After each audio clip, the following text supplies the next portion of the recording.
Hello and welcome to episode 66 of On My Studio Table. As you can see, I have been to the hairdresser, I've had my hair cut, I asked for an asymmetrical style, which I'm very happy with, and I've even put on some earrings, which I haven't worn for a very long time. I have one pair left, I used to wear them a lot. I don't have pierced ears, I just don't like the idea of piercing my ears, but I do like the look of earrings, so I have some clip-on ones on today. I'm just enjoying the day. It's just such a beautiful day today.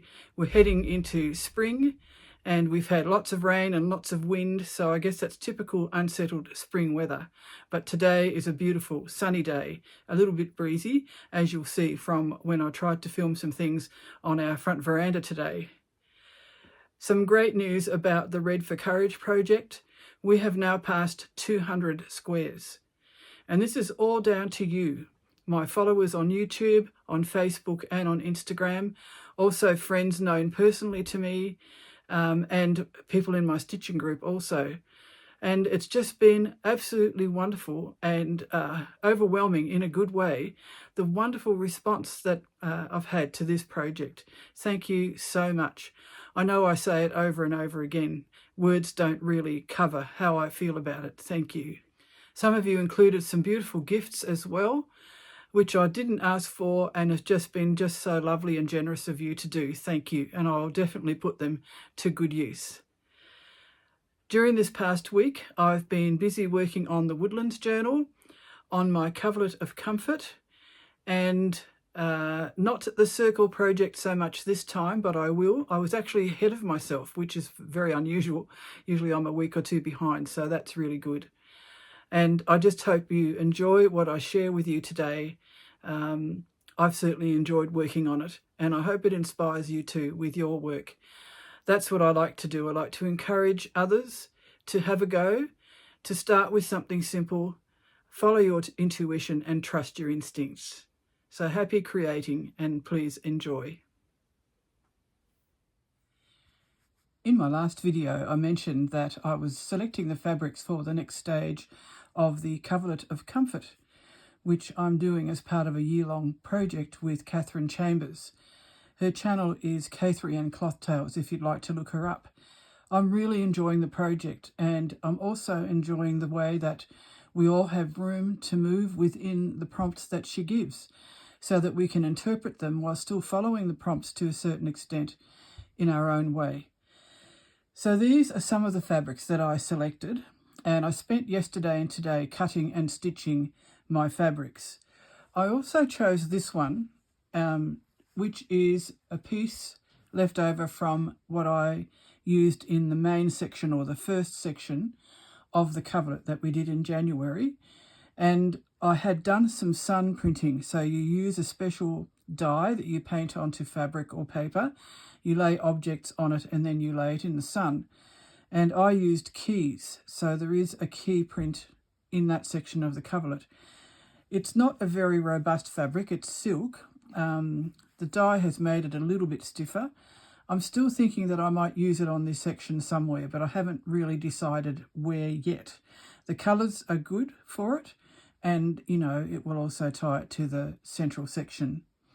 So I'll just show you some of what I chose. I didn't use all of it. This one is a lovely cream on cream, I guess you could say, cotton fabric. I had a bag that was given to me some years ago that was made of this fabric, and I never used it, and I discovered it this week, so I thought, well, I'll use the fabric from it. So it's actually been a good fit for this. I had some leftover indigo fabric, which I commissioned from the little Japanese Haberdashery, which is a Tasmanian business. These were naturally dyed pages in a cloth book that someone gave me some years ago, and I'm sorry, I can't remember who it was. And the fabrics are just lovely and subtle, so I've actually disassembled it, and I've been using the fabric for this. Other fabrics you might recognise that I've already used in the coverlet. This one has hardly any eco printing on, had a little bit, so I've picked the best bits to put on the new section. And I nearly had a disaster with it because I thought it was silk, but it's actually not, and it melted when I pressed my seams. So I had to adjust things a little bit. And these are some more of the book pages. I often use my so-called failed eco-dyeing experiments as well. This fabric is unusual. I did share it with you when I first eco-printed it. It has some pin tucks in it, and it's also permanently creased. A little bit stretchy, but I've just been careful with it. So I've used pieces of this as well. And Kathryn said to save our scraps. So I saved the scraps because I needed to see what the next stage was going to be. And I watched her video this morning and I have found out what the next stage is. So I'll just show you what I've done so far. This is the back. I've used some old sheet as a foundation fabric, and I basted by using the invisible baste method the sections onto this backing, so you can just make out the invisible baste, and that's best explained by saying it's a tiny back stitch on the front and a longer stitch underneath. So this is what it looks like so far. I pieced scraps that I cut either about 3 inches wide or 2 3/4 inches wide, and I made 3 long strips. In Kathryn's video, she had hers going vertically. I actually forgot. I'd watched the video and I forgot, and so I did it this way, and then when I rewatched some of it later, I realised, Kathryn did it the other way. But that's what makes everybody's work unique. Everyone does something slightly different. So the fabrics that I just showed you are all stitched down. The other one, which I didn't talk about, was this lovely green. It's a silk noil that I bought from the Thread Studio in an inspiration bundle. And I didn't have a lot of it left, so I've scattered it through and I saved some bits to do the next stage. So I've joined the green silk noil onto some scraps of the other fabrics. This is some of the indigo joined onto that cream on cream. And the idea is, if I just get it in the right position, the idea is to draw a circle on it and use the circles and arrange them onto the background. The whole theme for this is light and shade. So you'll see that the fabrics I've chosen go from fairly dark, as in the green, through medium through to light. And that's the whole idea for this section. So the circles that we are doing also demonstrate this. So there is light and shade. I really love that concept.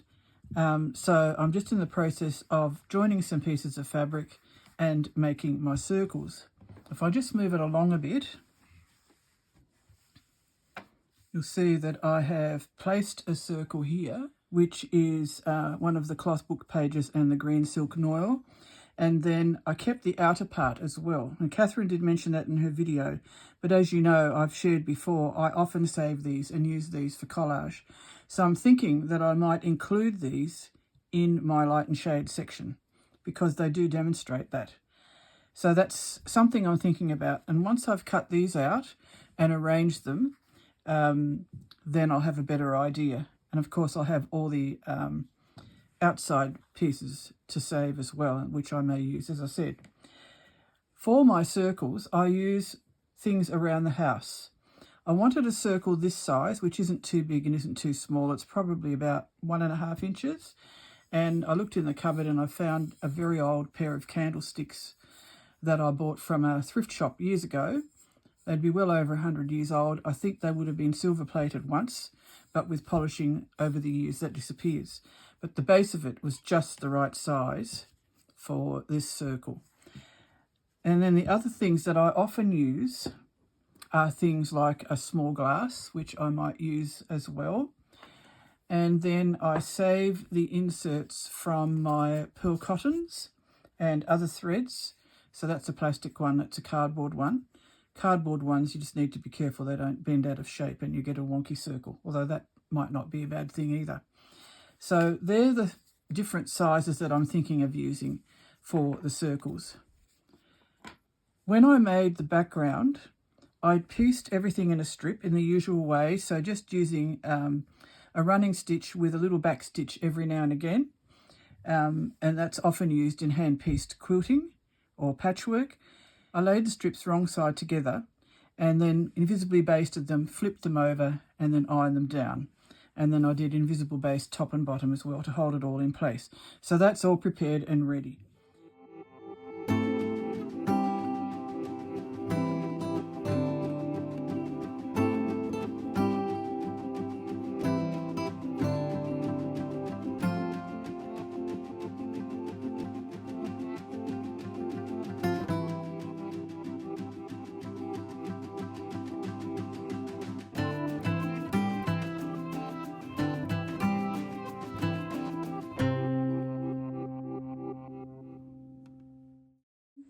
I've just placed my coverlet of comfort onto the veranda. It's getting quite big. It's actually 1 metre wide, and well, I came outside to film this and the wind picked up, as you can see from my clothes. So I've had to put my feet on it to stop it from blowing around. As you can see, I've now attached the July and August sections. The July section is the one on the left, which has the words and the nine patch squares on it and other stitching. And on the bottom is the August section, which was called Ancestral Lines. And it was lovely to attach them and see what it looks like all together. So the next piece that I'm making is the light and shade one, and that's going to go along the top here. And next week I'll show you how that looks with the rest of the coverlet. So I'm really loving the process, and I'm pretty happy with the result also. And I'd better stop now before the wind totally blows it away.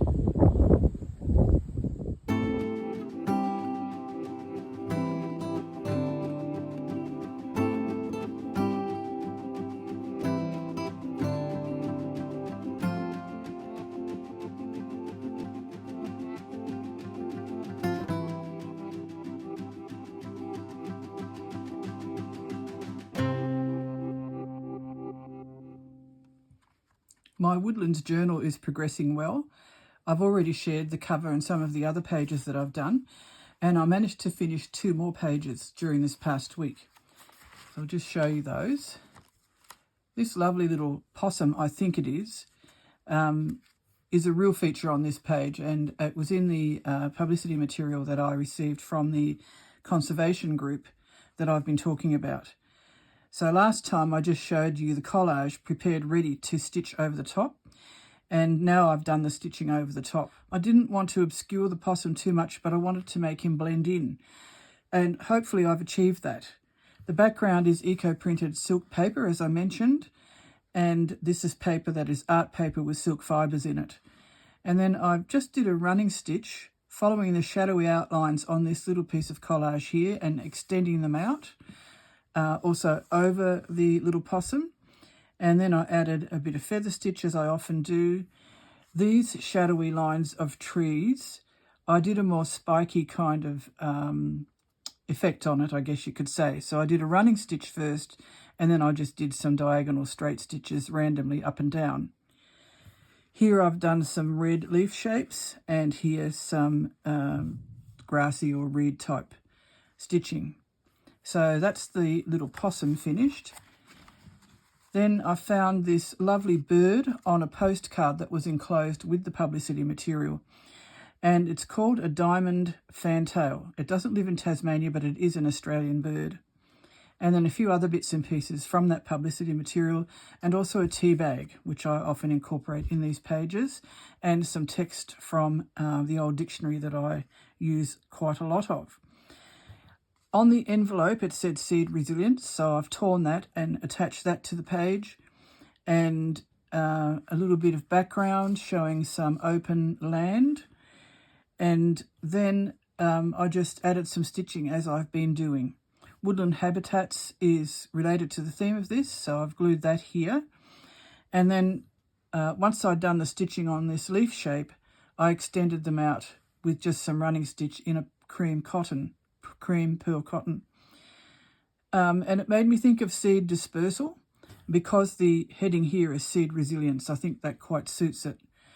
Then some feather stitch and some straight stitches for grasses, and I felt that that was enough for that one. So I still have more pages to go. I need to do some more collage. Again, I've got silk paper here, which I need to collage, and I think I've got several pages to go. 1, 2, 3, possibly 4 pages to go. So I'll keep sharing this, and then once it's done, I'll show you how I bind it.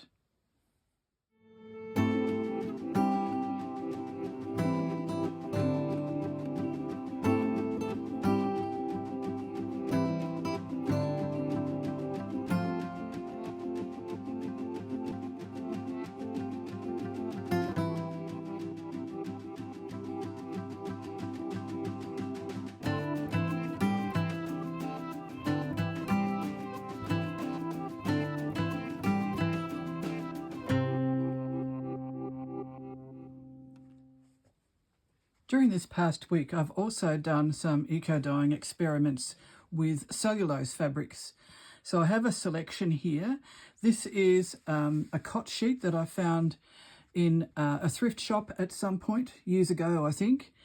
This is some Osnaburg, which is usually linen, but I think this one is cotton. Vintage silk, some more Osnaburg, and this one, which is a vintage Japanese linen. The technique I use, because these are cellulose fabrics, is different to how I've done my usual eco-dyeing, which is with wool or silk. The silk is a protein fabric, but all the others are cellulose fabrics, I should say. And what I did was I dipped some of them, or soaked some of them, in an alum lactate solution. Alum lactate is a product that I've not used before, so it was definitely experimental. That is to help the colour adhere to the cellulose fabrics. Because there is no protein in the fibre, it doesn't adhere naturally so well. So you need to have some kind of mordant. I often use iron, but I wanted to try this alum lactate, which is a natural type of alum. So it's a byproduct of dairy production. I don't know a lot of detail about it, but I would like to find out some more. And I'll put the source of where I bought it in the description below. I'm hoping to find a source in Australia at some point. I had to buy this from overseas. It was a small packet, and it will last me for a very long time because you don't use very big quantities. I also dipped some fabrics in an iron solution, which I've made myself from rusty items and 50-50 vinegar and water. And then I decant some of this, because it's very strong, into another mixture of vinegar and water so that it's more diluted. I also did a tannin dip, and I made that from used tea bags. So I combined all these together, layered first the alum soaked fabric, then an iron soaked fabric, and then a tea soaked or a tannin soaked fabric. And so there were 3 layers in each bundle. When you do this kind of layering, you have a target fabric, which is your main fabric, and then the others enhance the colours in the prints. But what happens is that often they all turn out very interesting. So I'm going to show them all to you, and I'll try and explain what I did to each fabric. Firstly, the fabrics that I wanted to be soaked in the alum lactate. So this was one of them. This is the cotton cot sheet, and I really like the colours. It will always be more subtle with cellulose unless you add some protein. And I have experimented with soybeans as a source of protein, and also by rinsing out milk bottles once we finish drinking the milk. So those are things that I'd like to pursue a bit more, but are not the purpose of this video today. You can see that I've had a rusty can inside the bundle, which is my usual process. And then I'll just unroll it. You can see the leaf prints, which are a yellowish colour. They normally print orange on my fabrics. So this is a bit unusual, but it's because it's the cellulose fabric. It's quite a big piece. It's probably about 1 metre by a bit under 1 metre. You can see the string lines there. And I really like the effect of this. It's quite subtle.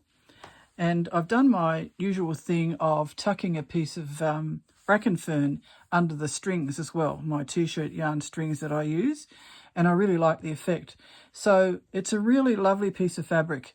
I probably will sell this, although I am tempted to keep it. It is reversible, and you can see the fern print here too, although it's a little bit paler. I'll show you the other side where the Rustic hand print is. So it's interesting on both sides and can be used in either way. And it's a big enough piece to make something, you know, like a cushion or a bag, or even part of an item of clothing. This piece of Osnaburg, which is cotton, I dipped in a weak iron solution using the solution that I mentioned.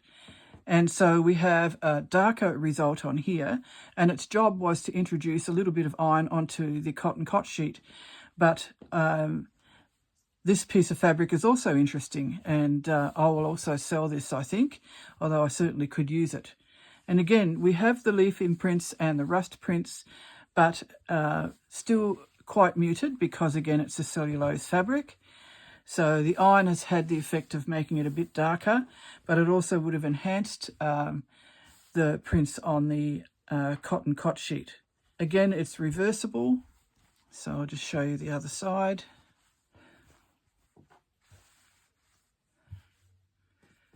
And this is something that I would like to experiment with a bit further. I think I would like to maybe make a stronger iron solution and see what effect that has on the result. Inside the bundle, I had some silk. The silk I actually dipped in a tea solution. So that was a strong tea solution made with used tea bags. I saved my tea bags, used them for tannin dips, and then I dry them and use the papers in collage. So you can see here, because this is a protein fabric, it did bring out some of the reddish orange from the gum leaves. But the iron and the tannin have made it have a grayer or more muted background. And again, this would have had an effect on the other layers that have been dipped in iron and in alum. These are also reversible, and these will also be available for sale. Not online for a little while, because I've got a market that I'm going to go to, a maker's market, which I mentioned last time, at Swansea on the east coast of Tasmania. So whatever doesn't sell then will be available online after that. The second bundle that I had in the pan was this Japanese linen. You can tell it's Japanese because it's a narrow weave. There are selvages on both sides, and it would probably be only maybe 35 centimetres wide. And it's a lovely vintage fabric. And this was the piece that was dipped or soaked in the alum lactate solution. And then it was layered with this piece, which was soaked in or dipped in the weak iron solution. And there isn't really that much difference between them. Maybe the Osnaburg is slightly more grey than the Japanese linen. I do like the subtle effects, and where the alum lactate was part of the process, you can see that the colours are a little bit brighter. I could even strengthen the mix of alum lactate. I only used 10 grams per litre of water, which was the recommended amount. 10 grams is 2 teaspoons. A teaspoon is 5 grams. I might try 3 teaspoons next time, just to see if I can brighten the colours a little bit more. So being an experiment, this was all part of the learning experience and me observing what's happening with the fabric. So really, really like this fabric. It's got a kind of an antique or vintage look to it, which the fabric is, but the colour has actually enhanced that, I think. And it's also reversible. So this is the other side. You can see where I folded it there, and that's where it had contact with the pot liquid. Now the pot liquid also was the used liquid from my previous batch of dyeing that I did my wool and silk in, which I shared in the last video. So I strained the onion skins out of it, and it was quite dark because of the Rustic hands I'd used, and then I used the liquid again. These were not wrapped around Rustic hands. The cotton cot sheet was. These two pieces were wrapped around copper pipe. I just wanted to see what the difference would be. I'd forgotten. I did put a piece of tannin dipped cotton, I think it is, probably found cotton. That was in the middle. So it did the same job as the silk that I dipped in tannin for the previous bundle. So that was laid inside. So that's slightly darker. Very nice effect, I think. Then this iron dipped piece was laid inside. And then the piece that was soaked in alum lactate. So again, a really lovely selection of fabrics with muted colours.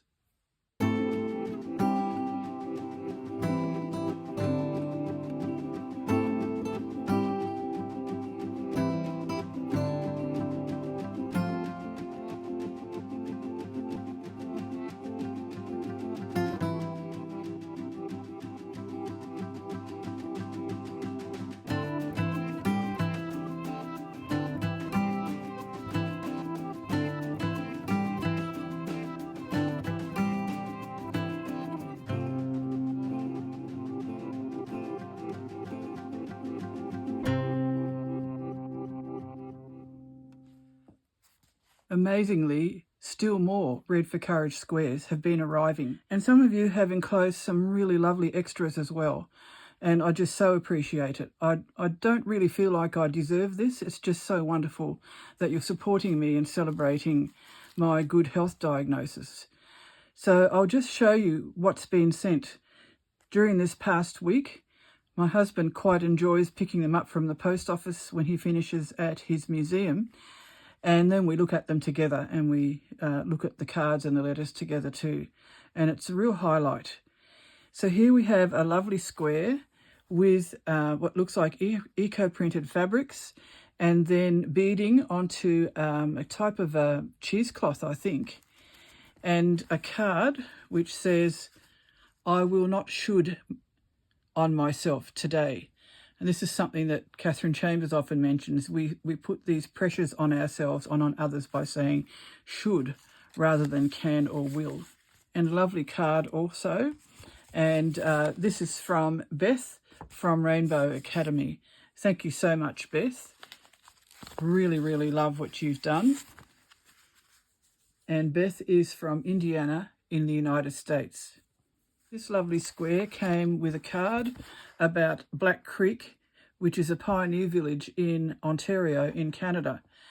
And the interesting thing was that I actually have been to the Black Creek Pioneer Village when I was in about grade 4 or 5.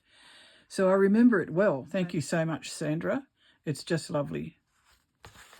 And on the back, big letters, Red for Courage. So hopefully all the people involved in the mail system took heart from that as well. This lovely square features a disc with some pistol stitch on it, some couching and a bit of lace, and a lovely card with a butterfly on it. And this comes from the Netherlands. Now, I'm not sure if I'll be pronouncing your name correctly. It looks like Tressie, so I hope that's correct, Tressie. But I just so appreciate your card and your stitching. And thank you so much. And it's nice to have that connection because my parents came from the Netherlands. This one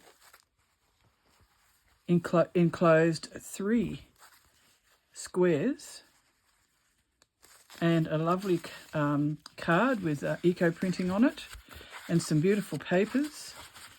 And this is from Lila Beidler. And a lovely note too. Thank you so much, Lila, or Lila. I'm not sure how you pronounce that.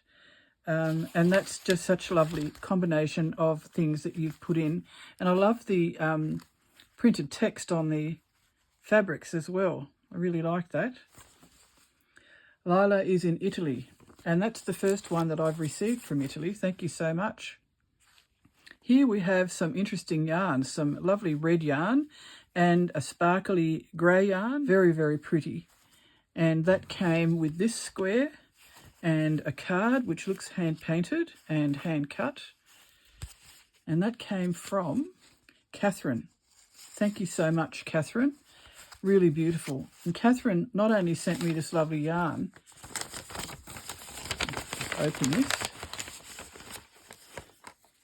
She sent me a beautiful heart, an origami heart, some little laser cut shapes. In fact, I think there are more in there. One says love. And we've got a palm tree and a feather. What looks like a lily and a leaf. That is just so lovely. Thank you very much, Kathryn. She also included this beautiful fabric and some lace, broderie anglaise, and some, looks like cotton lace. This lovely fabric, which looks hand-painted and has a 1940s feel. Lovely stripy fabric.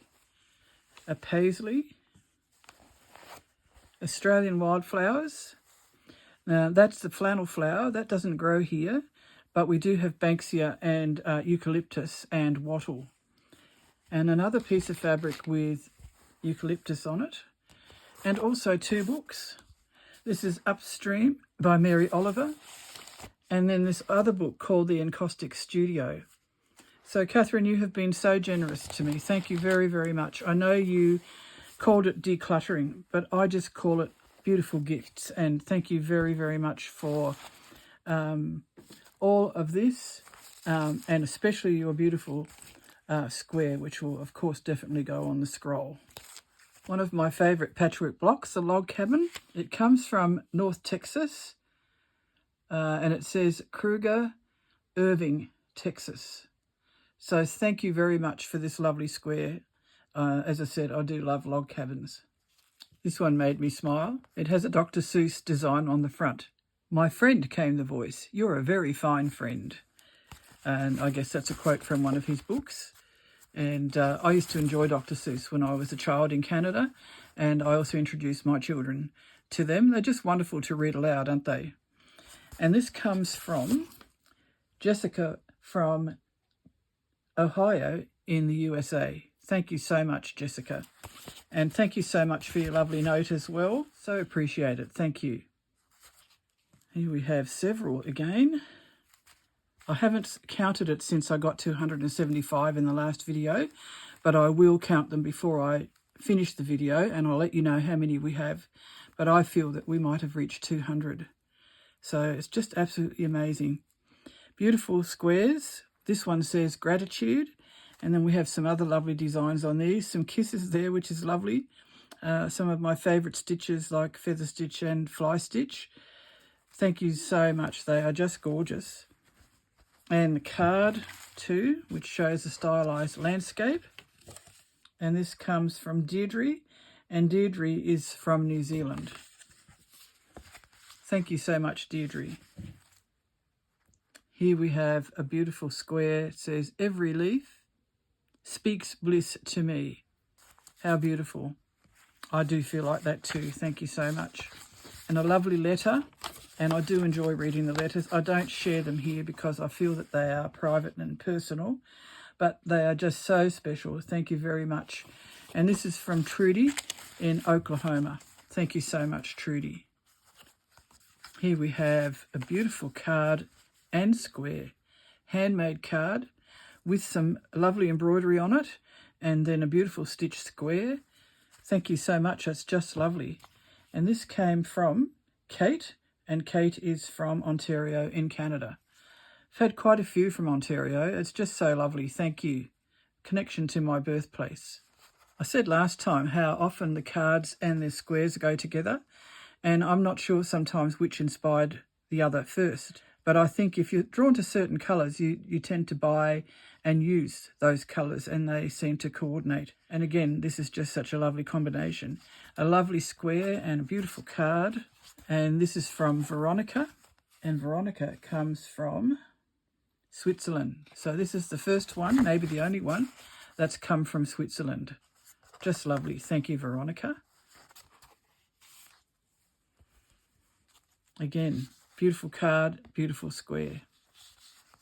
I did say in the last couple of videos I have an idea for what to do with all the beautiful cards. And this is from Pam, and she's known as So Artrageous. That's a clever name. Thank you so much, Pam. And Pam is from Wales in the UK. Another lovely card with pressed flowers and ferns on it, which is just beautiful. And a square. This is from Beth. Thank you so much, Beth. And Beth comes from Indiana in the United States. Just lovely. Thank you. Now this is from Sue from St Helens in Tasmania. Sue had already sent me one, so it was a lovely surprise to get another one in the mail. Thank you so much, Sue. I mentioned in the last video that we used to work for the same organisation, so it's lovely to have this connection. Thanks so much. A set of 3, isn't that lovely? Beautiful stitching, some texture there with some threads, some ruching, and different kinds of fabrics and lace. So really lovely. I did mention before, it's a pity you can't feel the textures. There's also a lovely card with some birds all fluffed up because of the cold, sitting on a fence post with snow on it. And this is from Jan, and Jan is also from Ontario in Canada. So thank you so much. This is just so lovely, and I do love the card. This lovely pleated one comes with a lovely folded piece of card with some eco-printed paper sealing it, and a card saying Fen, and a very interesting technique of pleating there, and some seed stitch and running stitch. Just lovely. Love that. And then it says inside a lovely note, and this is from Christina. And Christina is in England. I'm not sure where in England, but thank you so much, Christina. It's just lovely. Here we have a lovely letter and a beautiful square and the symbol for cancer. I think that's the symbol for breast cancer, which I didn't have, but it's definitely a really amazing symbol, very meaningful. And again, beautiful texture with some couched, I think it might be like silk, a wool top or something like that. Some embroidery and some lace, a lovely letter, a card with a bird on it, and a lot of you have sent cards with birds on them, and a gorgeous letter as well. And this comes from Jen, and Jen is in New Zealand. Thank you so much, Jen. Much appreciated. Here we have, again, a selection of squares. See if I can fit them on camera. There are 5. Aren't they beautiful? Possibly tea-dyed fabric, I'm not sure. And I love the different techniques and stitching that you've done too. And we've placed some threads here and stitched them down. Really, really lovely. And the different fabrics you've used and the different scraps and stitches. Very, very lovely. And then we have a lovely card with what looks like a dandelion on it and a beautiful note, and inside a piece of paper with a heart on it. That's so lovely. Thank you so much. And this is from Deborah in Mount Eliza in Victoria, Australia. Here we have some blues and reds, and we have beading as well as stitching. Very beautiful.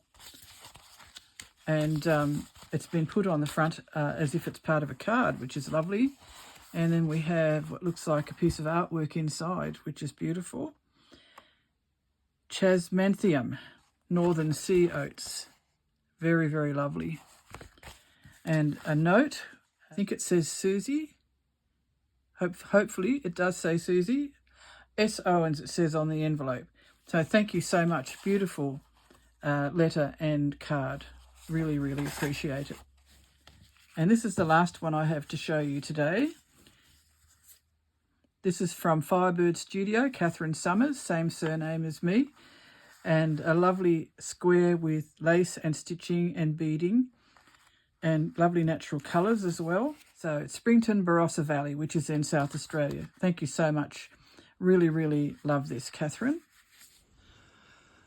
I've come outside to film the next part of the video because I want to unroll the scroll as it's stitched so far. I've stitched 91 squares onto the scroll. So I'll just turn around, we'll go onto the veranda. And here is our picnic table. And there is the scroll.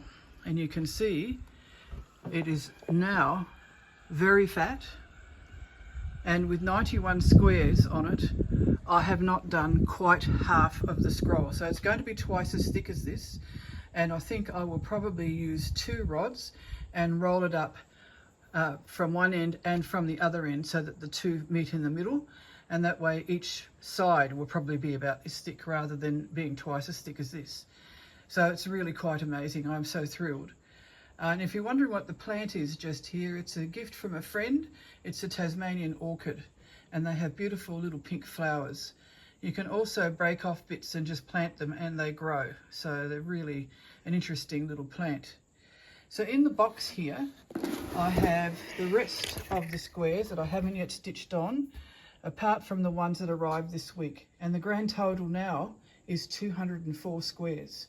So I said last week that I wouldn't be surprised if we made it to 200, and we actually did. So thank you so much. It's just been an amazing thing to be a part of, and I never in my wildest dreams realised that I would have such a response. And this is the bag of envelopes. It's a big bag. I'll just hold it up so you can see. And these are the envelopes, apart from what I've shared with you today that just arrived this week, from all the squares that you've sent. And I've tied them into bundles, and I've put on each one where it's come from. So this bundle of envelopes comes from the United Kingdom, as I've written on the ticket. And there's a bunch for the United States, for all the different states in Australia. We had some from every single state and territory in Australia. Different countries in Europe, including the Netherlands, Denmark and Germany, from New Zealand, Canada, the USA, Italy, so that's more the Mediterranean area. And I know I've got more coming, including one from Spain. So this is just an amazing, amazing result. And from the bottom of my heart, thank you so much. I've now laid the scroll on our front veranda, and I'll just take you along it, and then I'll keep unrolling it as we go along.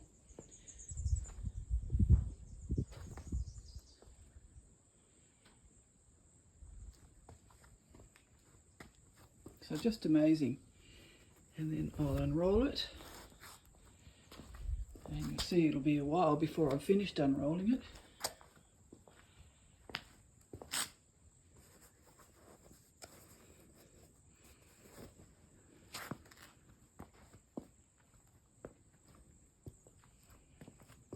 I'm trying to hold it as steady as I can.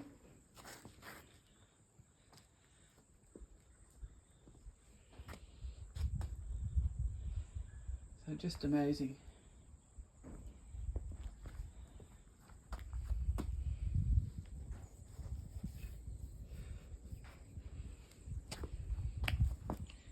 And then I'll show you at the end the whole thing stretched out.